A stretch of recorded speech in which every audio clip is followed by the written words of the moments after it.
Before I tell you what really happened, take a moment and picture the setting, because where this happened is almost as important as what was said. It was the World Cup final in New Jersey.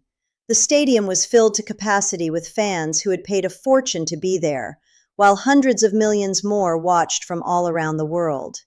And there, in the VIP section, sitting just a few seats apart, were two men representing countries that are supposed to be neighbors, allies, and partners in one of the biggest trading relationships on the planet. Donald Trump and Mark Carney were side by side, surrounded by cameras. In the middle of what should have been a celebration of sport, Trump somehow turned the moment into an accusation against Canada. He suggested Canada was responsible for polluting American air. He blamed Canada for the weather, and Mark Carney was sitting close enough to hear every word. Now, I want to handle this carefully because the simplest version of the story is the one most people are going to repeat. Two leaders share an uncomfortable moment. Trump delivers a provocative line, everyone reacts for a day, and then the news cycle moves on. But if you only focus on the quote, you miss what the moment was really about. What happened inside that stadium was not just a mistake. It was not some random joke that came out badly. It was another move in a pressure campaign that has been building for months. And the fact that Trump chose to bring it up there, in front of that audience, with Carney sitting only a few seats away, tells us something important about where this conflict has gone. So stay with me, because I am not going to give you one headline, one quote, and then leave it there. I want to explain why this moment happened, how Carney responded, and why his response is the part most of the coverage will probably overlook. Let us begin with what Trump actually said, because the details matter. Over the past week, he has been pushing a new argument, and it may be one of the most unusual reasons for economic punishment that we have heard in a very long time. Trump has been suggesting that Canada should face additional tariffs because of wildfire smoke. Every summer, smoke from Canadian wildfires moves south across the border, hangs over American cities, turns the sky a dull orange, and leads to air quality alerts across large parts of the Midwest and the East Coast. Trump's argument is that Canada is responsible for it. He has accused Ottawa of being deliberately careless and has suggested that because American families are forced to breathe that smoke, Canada should somehow be made to pay. Then, while sitting at the World Cup final with Carney nearby, he raised the subject again in public. Stop and think about how far that takes this dispute.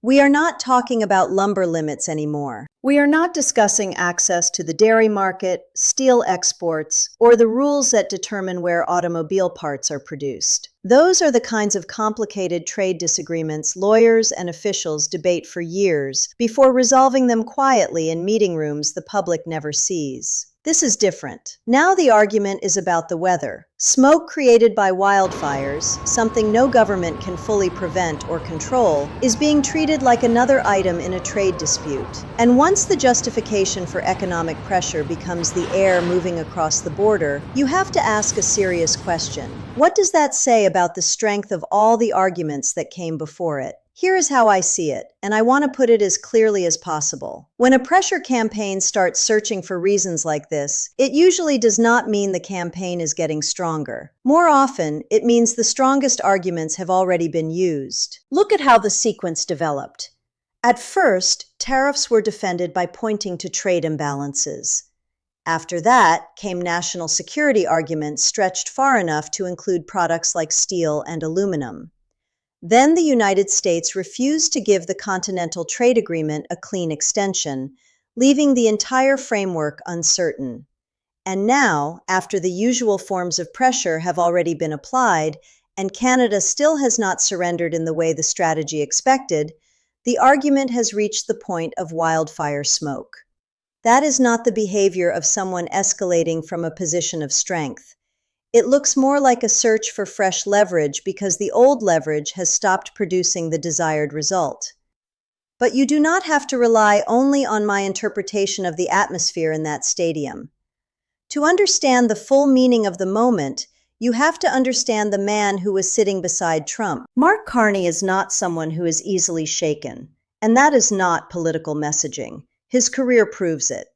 He led the Bank of Canada through the 2008 financial crisis, a time when one careless sentence from a central banker could erase billions of dollars from the market before the end of the day.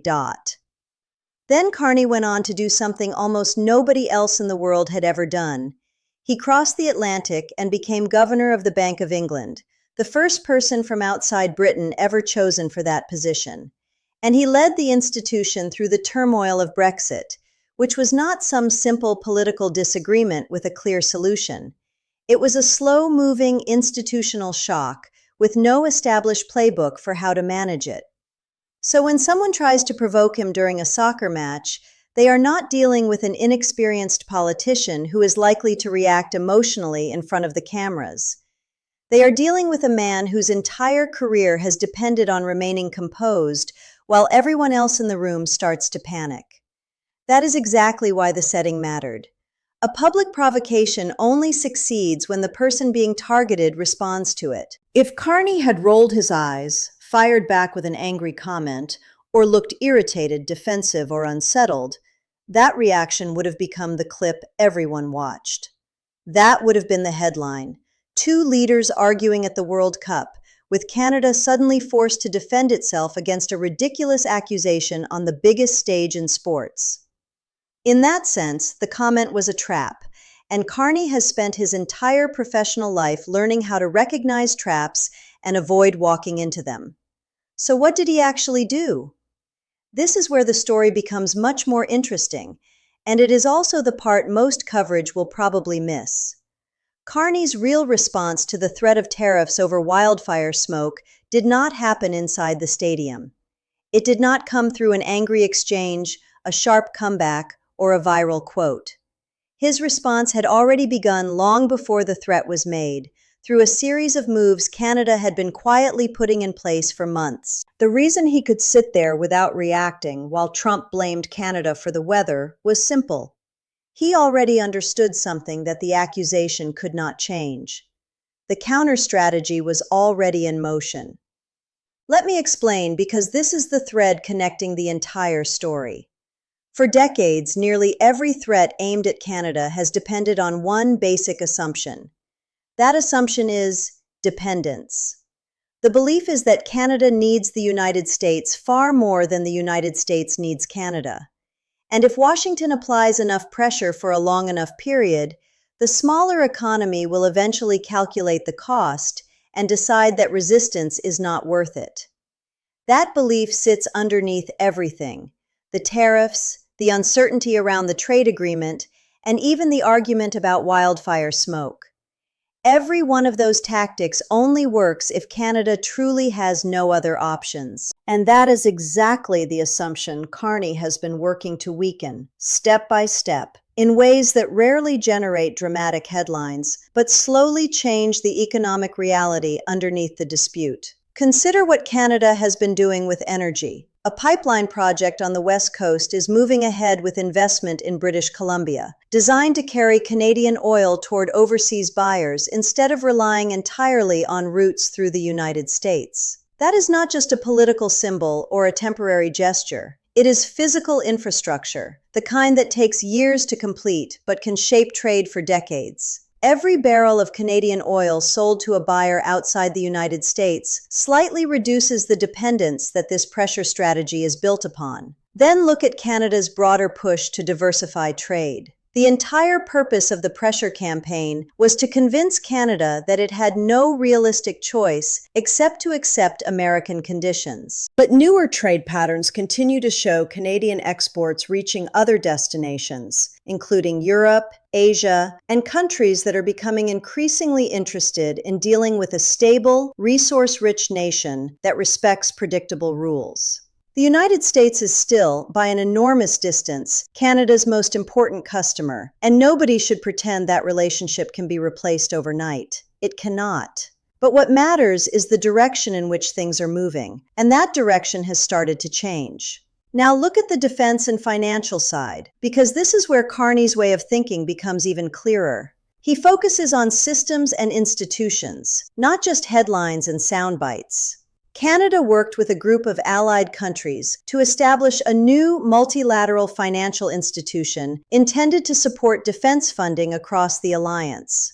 And Canada was selected to host it, not the United States. Canada. A group of countries had to decide where this new institution should be based, and they chose Ottawa. When you see a former central banker helping create a financial structure that allows allied nations to support themselves without sending every decision through Washington, you are seeing someone who understands how durable leverage is really created. It is built quietly, ahead of time, long before the moment arrives when you finally need to use it. Now return to that stadium with all of this in mind. Trump brings up the wildfire smoke again, blames Canada for the air drifting into the United States, suggests tariffs as punishment, and does it while the cameras are rolling with Carney sitting nearby.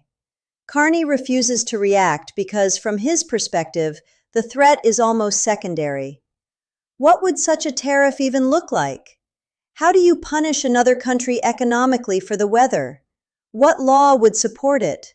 What system would be used to calculate it? And how would it actually be enforced?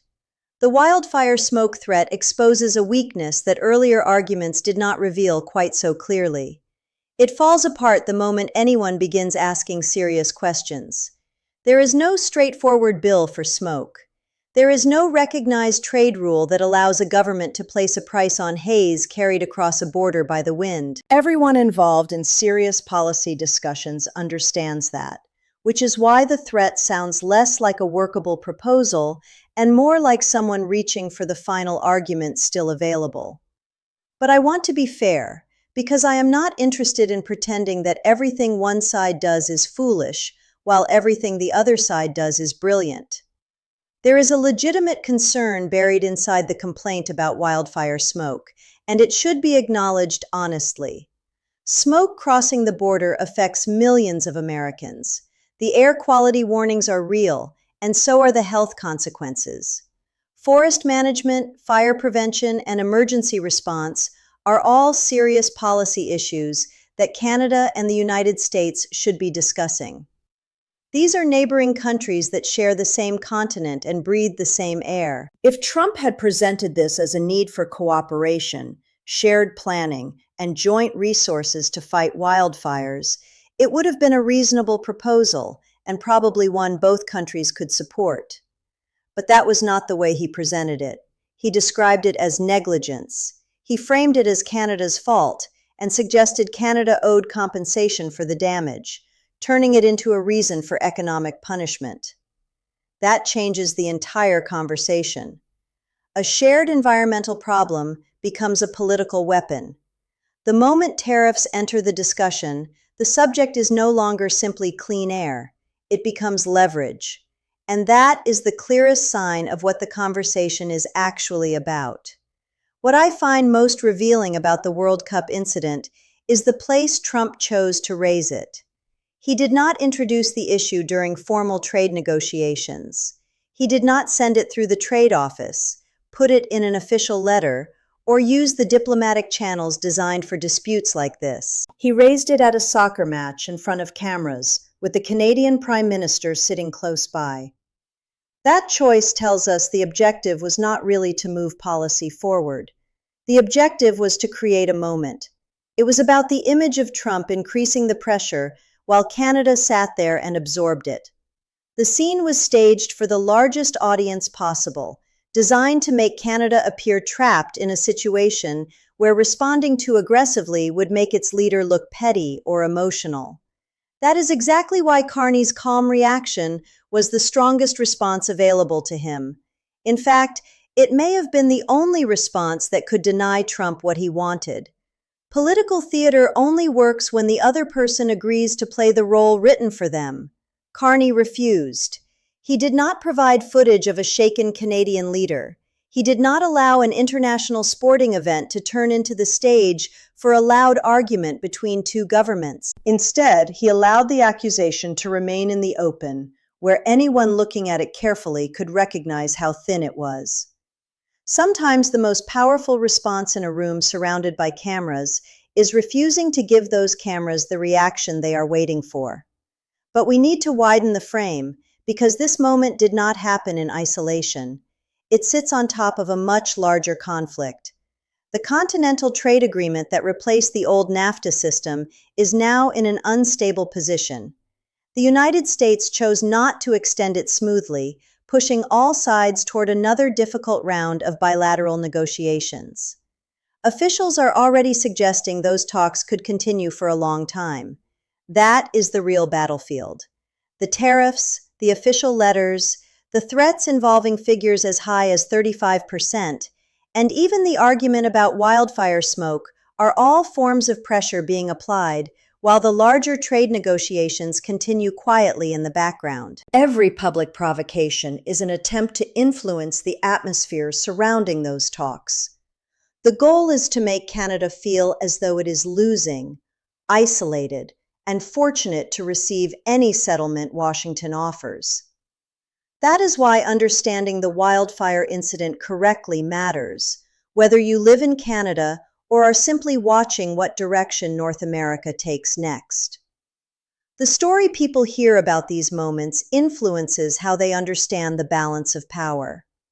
If the public story becomes that Trump applied pressure and Canada immediately backed down, people will slowly begin believing Canada has no room to maneuver. That belief can then become a form of leverage during the negotiations themselves. But if the story is that Trump had to blame Canada for the weather because the stronger arguments were no longer working, while Canada remained completely composed, then the psychological balance changes. The narrative is not separate from the conflict. It is part of the battlefield. Understanding it correctly is not a minor detail. It is part of the ground on which the negotiation is being fought. So let me give you the most honest and realistic picture of where this situation actually stands, without turning it into empty celebration and without falling into unnecessary panic. On one side, Canada is not achieving some complete and effortless victory. The dependence on the United States is still very real.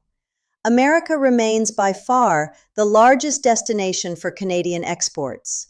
The tariffs already in place are creating genuine damage for Canadian companies, employees, and communities. The uncertainty surrounding the Continental Trade Agreement is also making it harder for businesses to invest, plan ahead, and make long-term decisions across the economy.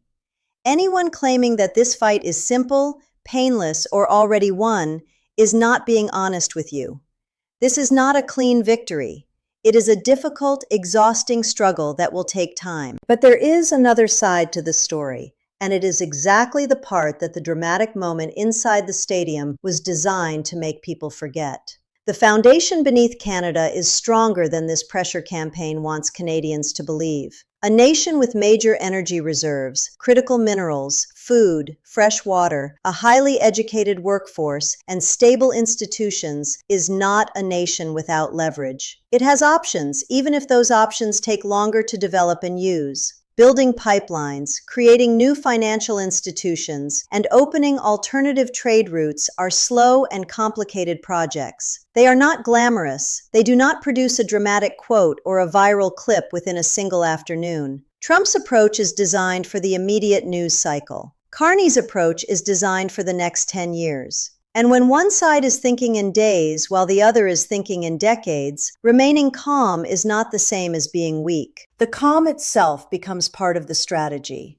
That is what was truly visible inside that stadium. Two completely different ideas of power were sitting only a few seats apart. One idea says power is the loud accusation, the public confrontation, the statement that controls the headlines for the rest of the day, and the pressure applied in front of the largest audience available. The other idea says power is the system you quietly built 6 months earlier, the structure that makes the loud accusation far less effective when it finally arrives. Trump brought the first version of power to the World Cup. Carney brought the second. And he did not need to say very much because the entire point of his strategy was that the important work had already been done before he ever took his seat. I want to leave you with the question that matters most as this conflict moves forward. Because the wildfire smoke argument will not be the final provocation. When the reasons being used to justify pressure keep moving further away from anything a serious trade expert could defend,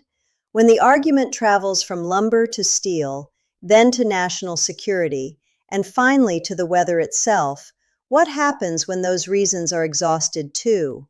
What remains after you have already blamed another country for the sky? Eventually, this pressure campaign has to do one of two things. It either has to produce a real agreement at the negotiating table, or it has to reveal that the leverage was never as powerful as it was presented. Every increasingly strange threat and every suggestion of tariffs over wildfire smoke made during a soccer match quietly points more toward the second possibility than the first. So pay attention to what happens next in the actual negotiations, not what appears on a stadium screen or dominates a single afternoon of headlines. Watch whether the aggressive language eventually turns into terms that Canada is prepared to accept and sign. Or watch whether the conversation keeps returning to public provocations, because the real substance underneath the negotiations is not changing. Pay attention to whether Carney continues following the same pattern he has used from the beginning, speaking carefully in public while working constantly behind the scenes.